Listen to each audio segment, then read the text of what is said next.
ce thème, là, je vais m'adresser à plusieurs élus, donc sur différents projets qu'on a pu voir. Donc, on va déjà aborder le projet Pierre de Coubertin. Monsieur Martin, donc concernant la résidence Pierre de Coubertin, pouvez-vous nous en dire plus sur la dimension sociale de ce projet? La dimension sociale du projet, elle est prépondérante. Et au fil du temps, conformément à notre volonté politique, cette dimension sociale s'est renforcée, et notamment avec la rencontre avec le bailleur social Podelia, qui a déjà une solide expérience et une expertise sur le sujet. Alors, tout n'est pas mis sur la vidéo, mais je vais essayer de compléter justement. Nous aurons bien sûr une maison d'assistante maternelle, c'est quand même assez important, des logements sociaux en locatif, 20% des logements seront équipés selon le label Senior Service.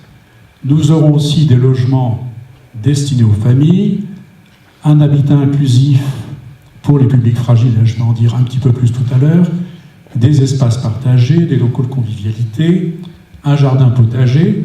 C'est donc en fait toute une panoplie pour avoir un habitat intergénérationnel avec une diversité d'occupations et pour que cet habitat s'insère vraiment dans un cadre de vie où seront valorisés les échanges entre les habitants, l'inclusion sociale et donc le bien vivre ensemble. Alors l'habitat inclusif, c'est en fait permettre à des personnes en situation de handicap, mais avec un certain degré d'autonomie, de vivre en proximité avec les autres. Alors précisément dans ce projet, l'habitat inclusif va se traduire par 4 logements dédiés à des adultes déficients intellectuels qui seront accompagnés par l'ADPI. D'ailleurs, l'ADPI sera propriétaire, en fait. Enfin, du moins, louera ces logements pour ces personnes. 8 logements pour des jeunes adultes autistes accompagnés par l'association La Résidence Sociale et 2 logements réservés à des seniors en situation de vulnérabilité qui, eux, seront accompagnés par l'association Aide Accueil. Vous voyez qu'on a un partenariat avec des associations pour justement concrétiser cet habitat inclusif. Alors de plus, comme ça a été dit, bien sûr, et il faut le rappeler, l'implantation des nouveaux locaux du village Pierre Rabhi au rez-de-chaussée du premier bâtiment, ce qui correspond à la relocalisation des ateliers d'insertion Point Soleil et Étape, ce sera bien sûr un point d'ancrage de la vie sociale. Alors pour compléter le tout, et ça c'est vraiment la cerise sur le gâteau, Podelia récemment a été lauréat sur la base de notre projet d'un appel d'offres au niveau national intitulé 10 000 logements accompagnés. C'est le seul lauréat pour la région. Or, il s'agissait bien d'un appel d'offres national. L'obtention de ce prix témoigne bien de la crédibilité et de la valeur de notre démarche dans cette dimension sociale. Ainsi, avec les financements à la clé, on ne connaît pas exactement la nature, mais c'est relativement important parce que ça va permettre pendant 3 ans pratiquement de faire des choses.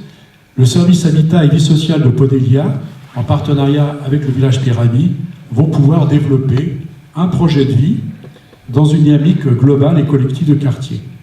Alors vous avez bien compris que la démarche est tout à fait expérimentale et innovante. Elle vise à favoriser l'émergence d'une vie sociale plus ouverte et la diversité des habitants avec des publics fragiles doit aussi contribuer à réduire les différences.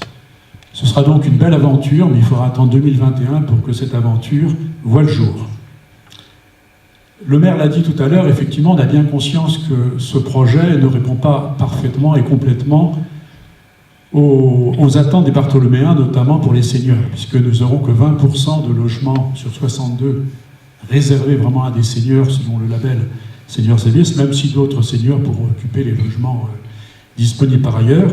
Mais, ça a été dit tout à l'heure, dans le même temps, il y a déjà d'autres projets qui ont émergé et qui émergeront certainement, et notamment, bien sûr, ce projet intergénérationnel Coucounage à la rue. Merci. Monsieur le maire, quelle est l'origine du projet? Donc, projet politique en 2014, le montage avec Podelia et la dimension urbaine. Oui, alors moi je commencerai par faire un petit clin d'œil à Evelyne Billot, qui n'est pas là ce soir, mais qui était à l'origine du projet et qui, avec l'équipe, bien sûr, n'était pas seule, on la suivait dans sa démarche et dans le projet, qui avait imaginé déjà quelque chose de solidaire autour du CCAS.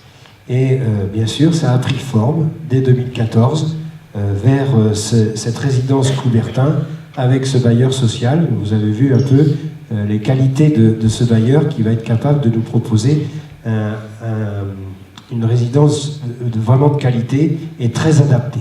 Très adaptée.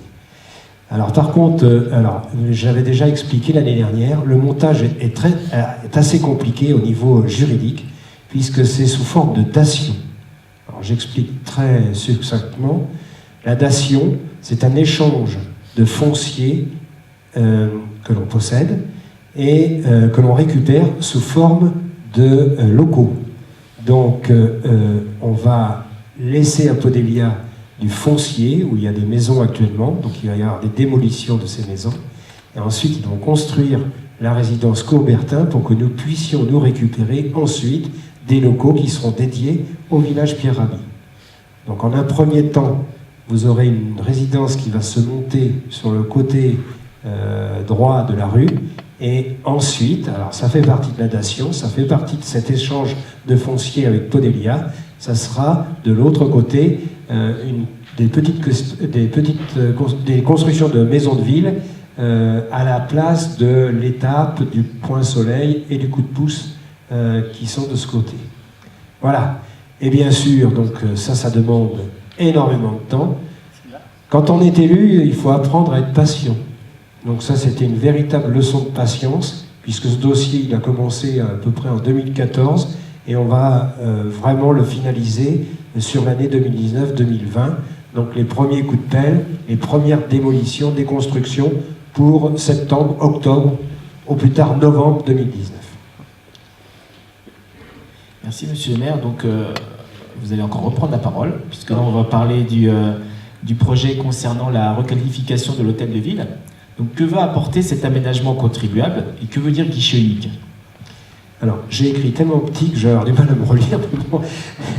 Alors, il a été décidé de reconfigurer le hall de la mairie et le premier étage, tout le service éducation, enfance, sport. Alors, pour quelle raison? L'objectif. Déjà, le guichet unique, eh bien, c'est une façon moderne de vous accueillir, une façon plus pratique, plus rapide de vous accueillir, car les temps changent, le numérique prend de la place de plus en plus dans nos usages, donc il faut transformer nos usages et transformer les points d'accueil de cette mairie.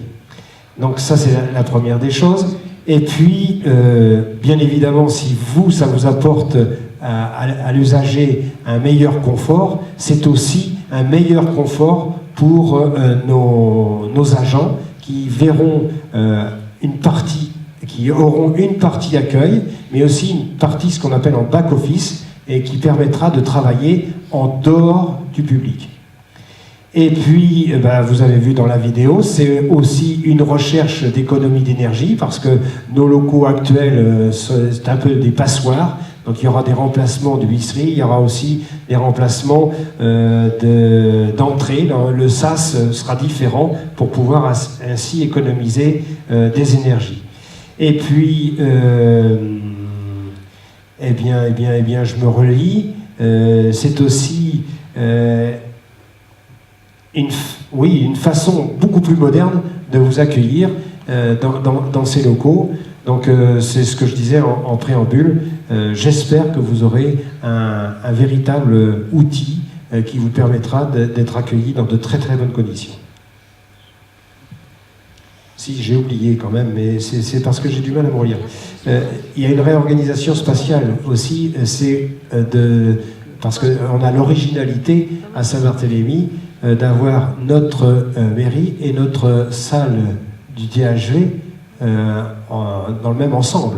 Ça, c'est quelque chose qui n'existe pas souvent, et bien évidemment, donc ça sera une réorganisation spatiale des lieux avec un nouvel aménagement d'un bar pour la partie culturelle et pour la réception des soirées. Pardon, Madame Monitard. Oui, je voulais juste préciser que c'est pas seulement que pour la partie culturelle au niveau de la diffusion, mais c'est aussi pour l'accueil des associations et des spectacles et de tous les espaces de convivialité que nous vivons dans notre hall commun au THV et à la mairie. Alors, je vais reprendre la parole, c'était pas prévu dans le déroulé comme ça. Hein, mais... Donc, autre projet, donc celui du parc de l'Europe. Donc, Monsieur Chariot, pourquoi refaire ce parc? Quel est l'objectif? Donc nous sommes à une époque où la transition écologique est sur le devant de la scène. Tous les jours, on annonce des chiffres effrayants. Par exemple, en moins de 30 ans, les populations d'insectes volants ont chuté de près de 80% en Europe. En France, le Muséum national d'histoire naturelle et le CNRS ont annoncé, suite à leurs observations, que les populations d'oiseaux se sont réduites d'un tiers en 15 ans. Et je vais m'arrêter là parce qu'on pourrait faire une liste très très longue. Maintenant, la question est à notre échelle, que souhaite-t-on laisser à nos enfants ? Et donc, je vais citer Antoine de Saint-Exupéry, qui disait « Nous n'héritons pas de la terre de nos ancêtres, nous l'empruntons à nos enfants ».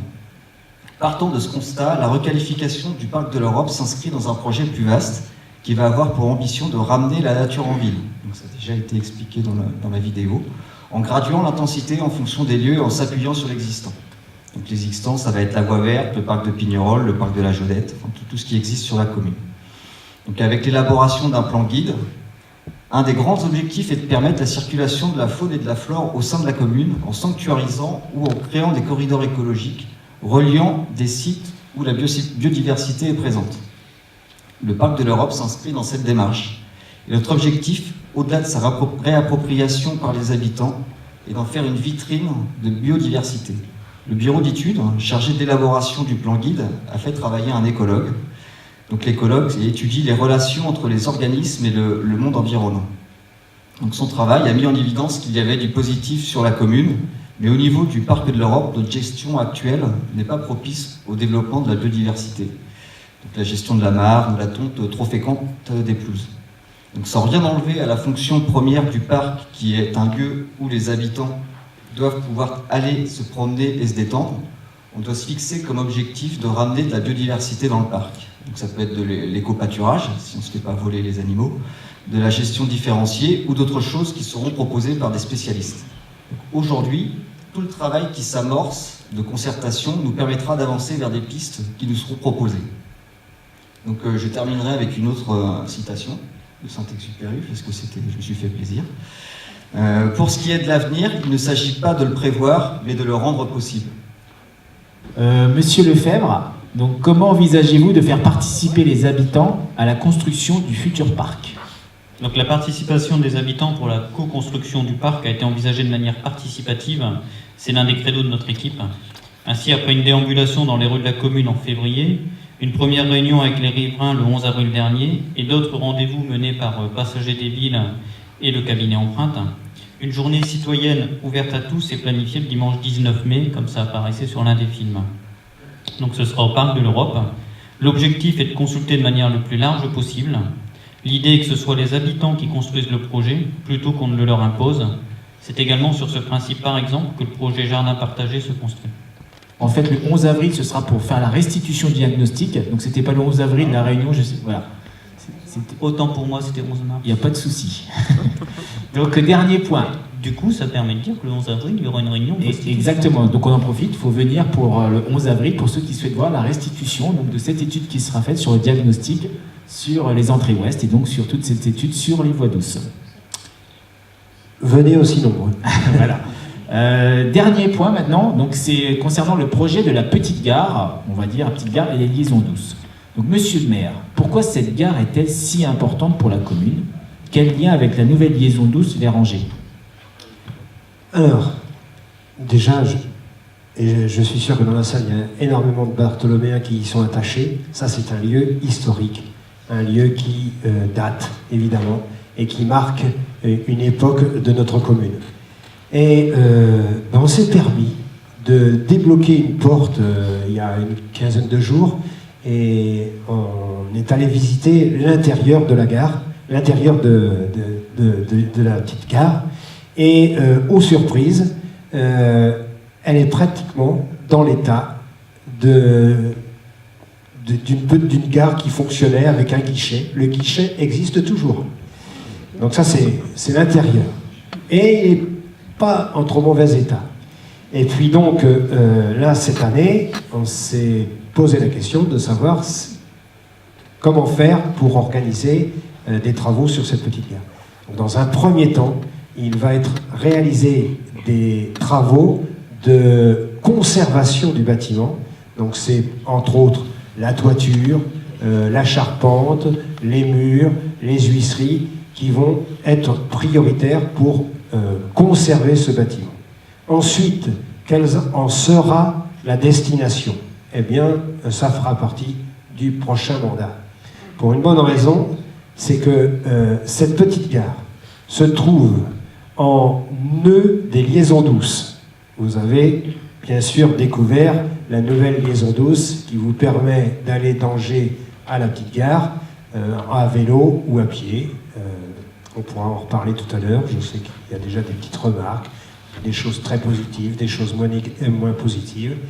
Mais en tout cas, elle se trouve à la rencontre de cette liaison douce et de nos propres circuits de nos propres circuits de randonnée communaux qui existent. Et là aussi, on va le mettre en valeur puisque notre circuit communal va être inscrit au PDIPR, donc au plan départemental des itinéraires de randonnée. Et j'en ai oublié un, le PDIPR, c'est ça, de randonnée. Donc, c'est en plein centre de tout ça. Une autre chose qu'il va falloir penser autour de cette petite gare, et toute réflexion est à envisager, c'est certainement sur le passage d'un corridor pour aller d'Angers jusqu'à Pignerol. Donc on peut imaginer de poursuivre cette cette liaison douce jusqu'à notre parc de Pignerol. Autre intérêt, mais je n'ai pas encore la réponse, mais il ne saurait tarder, c'est le passage du circuit Loire à vélo. Forcément, la Loire à vélo va passer par cet itinéraire. Mais à quel endroit exactement? Est-ce que ça va être à partir de la petite gare ou est-ce que ça va être en aval de la petite gare? Ça, je n'ai pas encore la réponse. Donc on attend des réponses à ce sujet et ça pourrait changer la donne, évidemment, puisque si la Loire à vélo passe par cet itinéraire, elle peut avoir une valeur touristique indéniable. Donc les usages sont à inventer et tout est permis, tout est à penser, tout est à réfléchir, bien sûr, ensemble. Voilà. Eh bien c'est parfait.